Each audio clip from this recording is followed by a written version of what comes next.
નમસ્તે મિત્રો। તો આજે થોડા સમયના બ્રેક બાદ હું ફરીથી તમારી સમક્ષ એક નવી રેસીપી લઈને આવી છું અને એ છે માવા બદામ આઈસ્ક્રીમ। મિત્રો ઉનાળો ચાલુ થઈ ગયો છે અને ગરમીમાં કોઈને આઈસ્ક્રીમ ખાવાની ઈચ્છા ના થાય તો બને જ નહીં। બહારનો આઈસ્ક્રીમ ખાવો એના કરતાં ઘરે બનાવીને ખાવો વધારે સારું।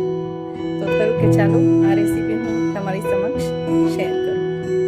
આમ તો આઈસ્ક્રીમનો બેઝ એક જ હોય છે, પણ એમાં અલગ અલગ ફ્લેવર અને અલગ અલગ એસેન્સ એડ કરીને આપણે નવી નવી જાતના આઈસ્ક્રીમ બનાવી શકીએ છીએ। બધા અલગ અલગ રીતે બનાવતા હોય છે, પણ જો પરફેક્ટ માપ અને મેઝરમેન્ટ હોય તો એ આઈસ્ક્રીમની વાત જ અલગ છે અને એટલો સરસ બને છે કે આપણે બહારનો આઈસ્ક્રીમ પણ ભૂલી જઈએ।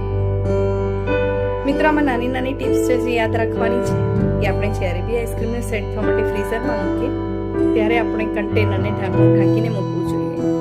અને બીજી વસ્તુ કે જ્યારે બી દૂધ આપણે બધા પાવડર મિક્સ કરીને ગરમ કરતા હોઈએ છીએ ત્યારે એને ફૂલ ગેસ પર કે ધીરા ગેસ પર પણ આપણે નોનસ્ટિકમાં ગરમ કરીએ તો એ દૂધ ક્યારેય ચોંટશે નહીં અને આપણો આઈસ્ક્રીમ બહુ સરસ તૈયાર થશે। જો તમને મારો આ વિડીયો ગમે અને તમે લોકો બી આ રીતનો આઈસ્ક્રીમ બનાવો અને બધાને ભાવે તો મારી આ રેસીપી લાઈક કરજો, શેર કરજો, તમારો ફીડબેક બી આપજો અને મારી આ ચેનલને સબસ્ક્રાઈબ કરવાનું ભૂલતા નહીં। તો ચાલો હવે શરૂ કરીએ આપણે આઈસ્ક્રીમ બનાવવાની પદ્ધતિ।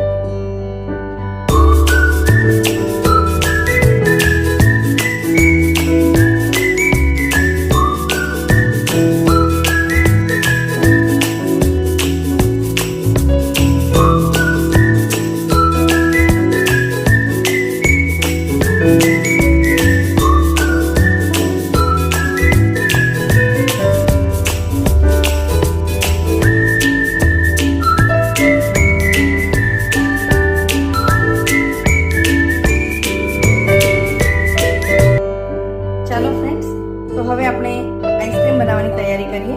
તો એના માટે મેં 1 લીટર ફૂલ ક્રીમ દૂધ લીધું છે, 8 ટેબલસ્પૂન ખાંડ લીધી છે।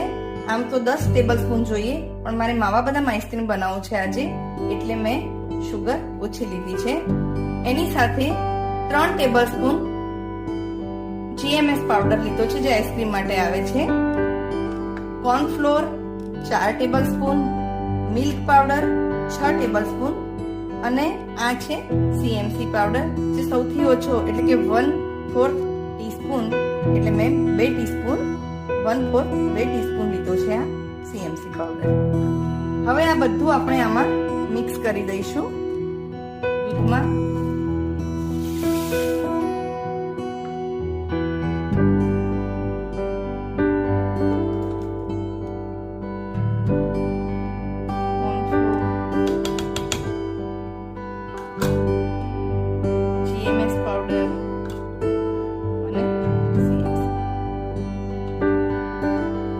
હવે આપણે એમાં બ્લેન્ડર ફેરવીને આ બધું મિક્સ કરી દેવાનું છે।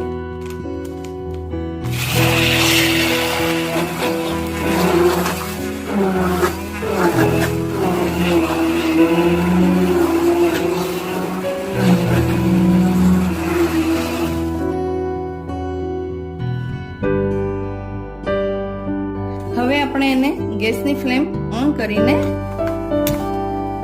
ગેસ પર મૂકીશું અને એને સતત હલાવતા રહેવાનું છે અને એક ઉભરો આવે ત્યાં સુધી આને સતત આપણે હલાવતા રહેવાનું છે અને ફૂલ ગેસ પર જ આપણે આ ગરમ કરવાનું છે।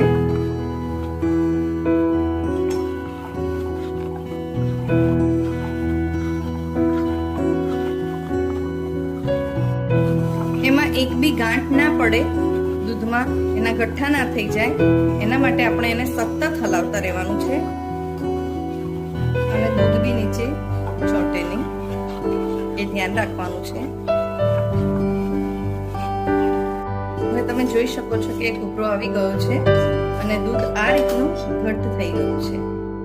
હવે આને આપણે ઠંડુ થવા દેવાનું છે રૂમ ટેમ્પરેચર પર એકદમ। આપણે એને એમનું આમ મૂકી રાખીશું અને ઠંડુ થશે એટલે આપણે એને કન્ટેનરમાં ભરીને ફ્રીઝરમાં મૂકવાનું છે। હવે 20 થી 25 મિનિટ પછી એકદમ રૂમ ટેમ્પરેચર જેવું થઈ ગયું છે, ઠંડા જેવું, એટલે મેં એને આ કન્ટેનરમાં કાઢીને હવે હું એને ફ્રીઝરમાં મૂકી દઈશ 5 થી 6 કલાક માટે, જ્યાં સુધી કે બધું એકદમ જામી ન જાય. તો ફ્રેન્ડ્સ, મેં ઓવરનાઇટ ફ્રીઝરમાં મૂકી રાખ્યું હતું આ કન્ટેનરમાં, અને હવે તમે જોઈ શકો છો કે એકદમ આ પથ્થર જેવું આમ કડક જામી ગયું હોય છે. મેં એને થોડીક વાર પહેલા જ બહાર કાઢ્યું છે, 10-15 મિનિટ થઈ છે. હવે એમાંથી આપણે ધીરે ધીરે આ રીતે થોડું આ રીતે કાઢતા જઈશું.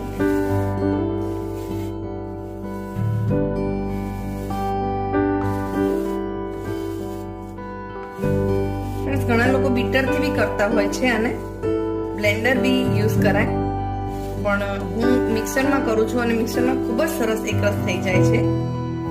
ભલે આપણે થોડી વાર આમાં કરીશું બીટર કે બ્લેન્ડરથી.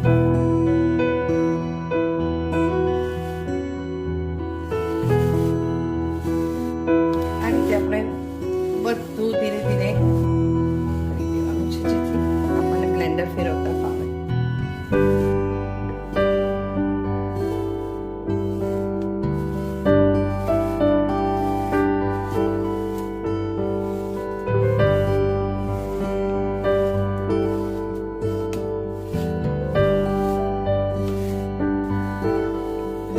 માવા બદામ આઈસ્ક્રીમ બનાવવાની છું. મેં પહેલા જ કહ્યું હતું કે મેં માવા બદામ આઈસ્ક્રીમ બનાવવા માટેનું પ્રિપેરેશન કર્યું છે. એના માટે મેં એમાં શુગર 8 જ ટેબલ સ્પૂન લીધી હતી, કેમ કે વ્હીપ ક્રીમ આવશે એ બી થોડી ગળી હોય છે, પ્લસ માવો આવશે એ બી મેં ગળ્યો જ માવો લીધો છે. ગળપણ એકદમ માપનું થઈ જશે.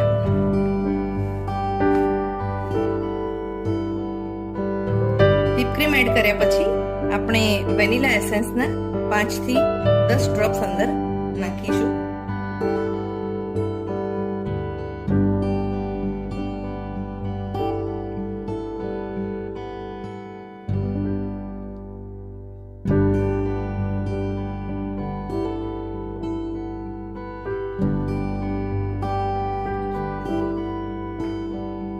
જો વેનીલા એસેન્સ વધારે પડી જાય તો પછી કડવો લાગે આઈસ્ક્રીમ, એટલે માપનું જ નાખવાનું છે. 500 મિલી દૂધ હોય તો 5 ડ્રોપ્સ અને 1 લીટર છે એટલે 10 ડ્રોપ્સ. હવે આપણે બીટરથી થોડું એમાં ક્રશ કરતા જઈશું.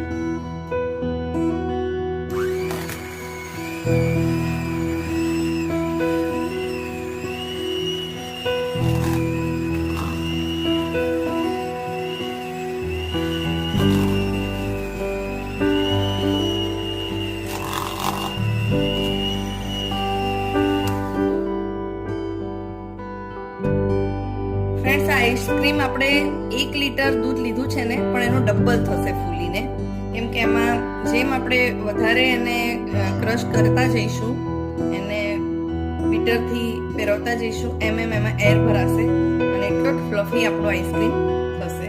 અને હું આ બધું મિક્સ કરીને પછી બતાવું છું તમને. હું મિક્સરમાં જ કરું છું અને મિક્સરમાં બી બહુ સરસ થાય છે. તમને એની ક્વોન્ટિટી બતાવીશ કે પહેલા કેટલું હતું અને પછી કેટલું થયું. અત્યારે ખાલી હું આ બધું એડ કર્યું છે, એનાથી મિક્સ કરી દઉં છું.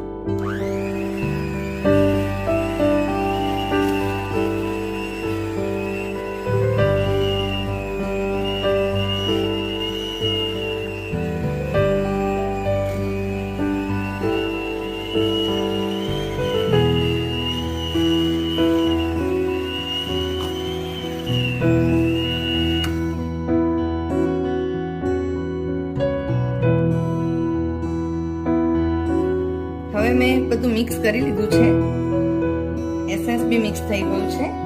હવે હું આને મિક્સરમાં કરીશ. તમને બતાવી દઉં એની ક્વોન્ટિટી કેટલી છે. આપણે આ ડબ્બો તમે જોઈ શકો છો, આનો ડબલ થઈ જશે. તો ચાલો હવે થોડું હું મિક્સરમાં અડધું જ કરીશ કે ફૂલે છે.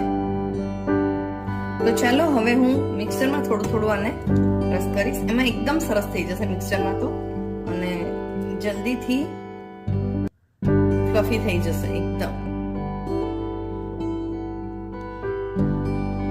આપણે અડધું જ લઈશું, કેમ કે ફૂલે છે આઈસ્ક્રીમ, એર ભરાશે એટલે. તમે અત્યારે એની ક્વોન્ટિટી જોઈ શકો છો કેટલી છે. અને હવે હું ક્રશ કરીને તમને બતાવીશ એ પછી કેટલી થાય છે.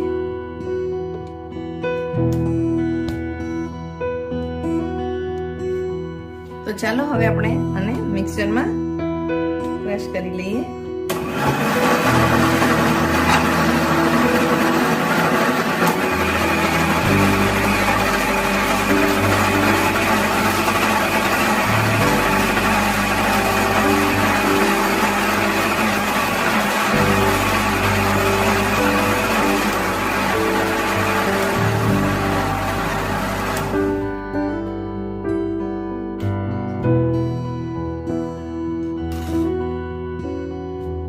જોઈ શકો છો કે ક્વોન્ટિટીમાં કેટલો થયો છે ફૂલીને, દેખાય છે ને ફ્રેન્ડ્સ. અને હવે હું બીજા એક કન્ટેનરમાં કાઢી લઈશ. હવે બાકીનો બી મેં આ રીતે બીજી વાર મિક્સરમાં લઈ લીધું છે અને એને બી હું આ જ રીતે ક્રશ કરી દઈશ.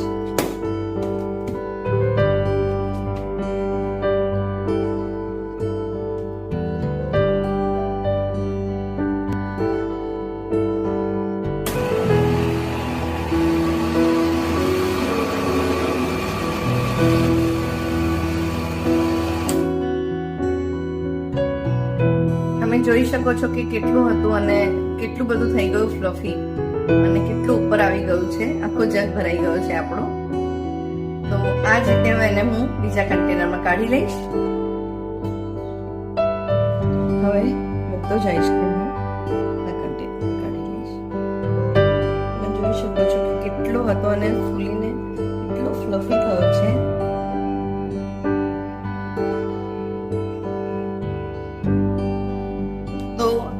આઈસ્ક્રીમ વેનીલા બેઝ તો તૈયાર છે. હવે મારે માવા બદામ આઈસ્ક્રીમ કરવાનો છે એટલે હું આમાં માવો નાખીશ, જે મેં છીણી નાખ્યો છે થોડો, અને 150 ગ્રામ જેટલો માવો લીધો છે મેં. એને હું ધીરે ધીરે એડ કરી દઈશ આમાં. તમે તમારા ટેસ્ટ મુજબ માવોને બધું લઈ શકો છો. તમને વધારે ભાવતો હોય અંદર માવાનો ટેસ્ટ તો વધારે લઈ શકો છો, અને ઓછો ભાવતો હોય તો ઓછો.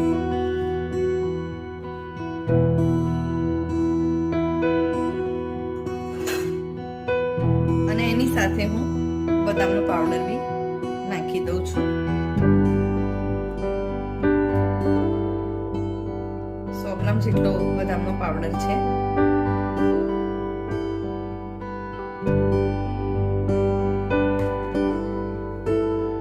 હવે મેં બધું મિક્સ કરી દીધું છે. હવે ફરી એકવાર હું બીટર ફેરવીશ એટલે મિક્સ થઈ જશે. બીટર ના હોય તો તમે બ્લેન્ડરનો યુઝ કરી શકો છો.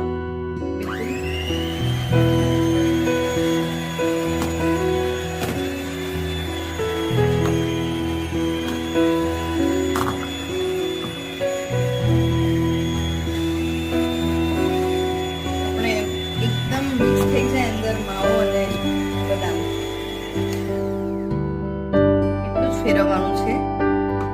ઓલરેડી આ ફ્લફી થઈ ચૂક્યો છે, એકદમ સોફ્ટ આઈસ્ક્રીમ. અને ફ્રેન્ડ્સ આને હવે છે ને આપણે ફ્રીઝરમાં ઠંડો થવા મૂકી દઈશું. એકદમ ઠરી જાય એના માટે આપણે 5 થી 6 કલાક રહેવા દેવું પડશે. પણ વચ્ચે 3-4 કલાક પછી તમે જોઈ શકો છો એમાં કે સહેજ બી તમને એમ લાગે કે માવો કે બદામ નીચે બેસી ગયું છે તો થોડો જામી જાય એટલે એને ફરીથી હલાવીને એકવાર તમે મૂકી દેશો ફ્રીઝરમાં તો એકદમ મસ્ત આઈસ્ક્રીમ તૈયાર થશે. એવું નહીં લાગે કે થોડીક જગ્યાએ જ તમને માવો આવે છે ખાવામાં, થોડીક બદામ આવે છે પછી વચ્ચે કંઈ જ નહીં એકલો આઈસ્ક્રીમ આવે છે, એવું નહીં લાગે તમને.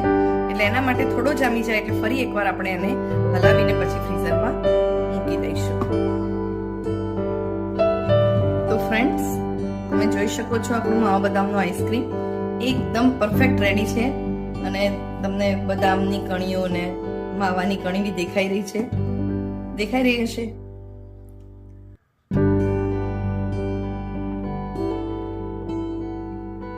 હવે આપણે આને ફ્રીઝરમાં મૂકવાનું છે. એ પહેલા તમને નજીકથી બતાવી દઉં. તમે જોઈ શકો છો કે કેટલું મસ્ત મિક્સ થઈ ગયું છે બદામ ને માવો બંને. અને આને આપણે હવે ફ્રીઝરમાં સેટ થવા માટે મૂકી દઈશું.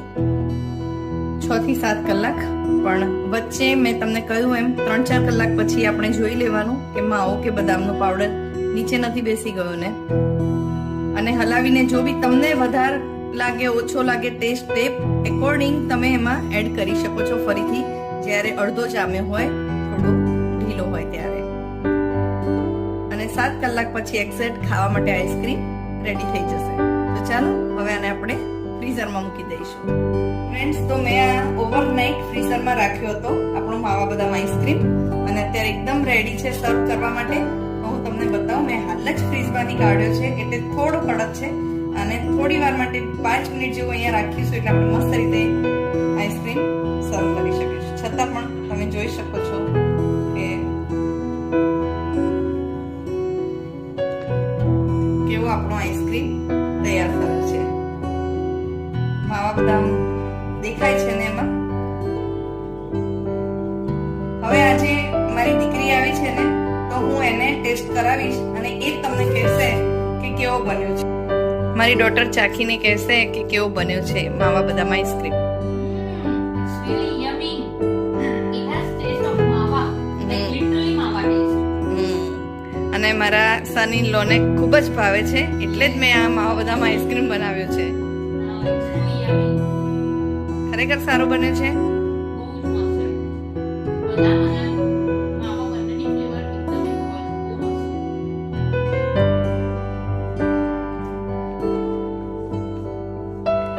તો મિત્રો, આપણો આઈસ્ક્રીમ રેડી થઈ ગયો. મારી ડોટરે તો ટેસ્ટ કરીને કહી દીધું કે સરસ બન્યો છે, પણ તમને લોકોને કેવી રીતે વિશ્વાસ આવશે? તો એના માટે તમારે પણ આ જ રેસીપી ટ્રાય કરવી પડશે અને આ જ રીતે બનાવજો. અને જો પછી સરસ બને તો મને ફીડબેક આપજો કે કેવો બન્યો. તો ચાલો હવે નવી રેસીપી સાથે મળીશું ટૂંક સમયમાં. Thank you so much for watching my video, and please તમને ગમે તો લાઈક કરજો, શેર કરજો અને મારી ચેનલને સબસ્ક્રાઈબ કરવાનું ભૂલતા નહીં. Thank you so much.